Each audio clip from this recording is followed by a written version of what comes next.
Hello mga ka-Rose! Another day, another cake! Kamusta na kayo?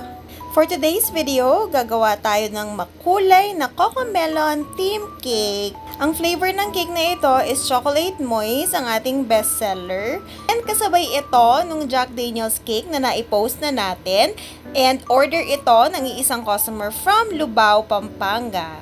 First time ko na makakuha ng ganitong theme or design, especially sa christening.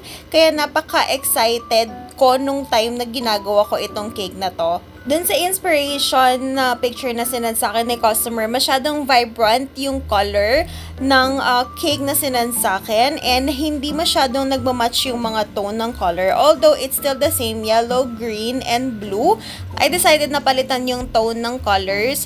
Warm tone pa rin.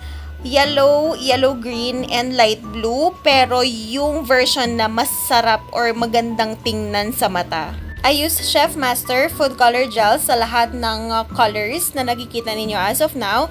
Yellow, green, and blue. So, dun sa yellow-green, pinaghalo ko lang yung yellow and then leaf green na Chef Master. And then dun sa blue, konting blue lang para ma-achieve natin yung lighter version ng blue. So, ganito pala ako maglagay ng mga layered colors, especially kapag kayong effect niya is ombre effect. Hindi ako gumagamit ng piping tip.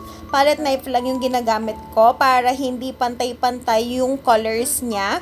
And pagka in-scrape natin, magkakaroon siya ng ombre effect. Hindi yung makikita yung lines and yung pagkakaiba-iba ng colors niya. So, gumamit ako ng wavy style na part or edge ng scraper natin para makuha ko itong design na to. Kaso medyo nag-struggle ako. Ang nangyayari is, hindi sila nagpapantay-pantay and parang kumakalat yung mga colors sa isa't isa. Which is, medyo nagtagal ako dito sa part na to. Although, tinry ko pa rin talaga siyang ulit-ulitin, hindi lang na-videohan yung ibang part. Kaso, parang ang pansin ko is hindi talaga siya magandang tingnan. Sayang lang yung effort ko dun sa ombre effect. So, I decided na palitan na lang siya. Though, hindi ko na-videohan yung pagpalit ko ng design. Bali, gumamit lang ako ng circular edge na palette knife.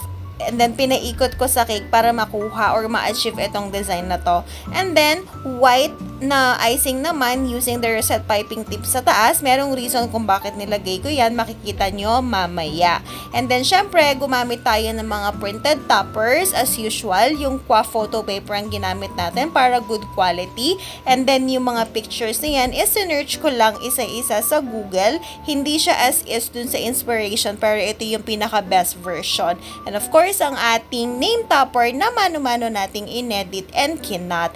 And ayan na nga, nakita nyo na ang purpose ng white icing kasi gumawa tayo ng cubes na letters para sa ating name celebrant. Mas prefer ko na merong sandalan yung mga fondant letters natin na nakatayo kesa lang na itusok ko siya para kahit na ibiyahe siya ng malayo is hindi siya matutumba. Since ayun nga, malayo nga si customer, from Lubao pa siya. So, babiyahe ang cake from Angeles City to Lubao. At ito na nga ang final result. Thank you so much again for ordering. And thank you so much po sa lahat ng mga nanonood and sumusuporta sa aking mga videos.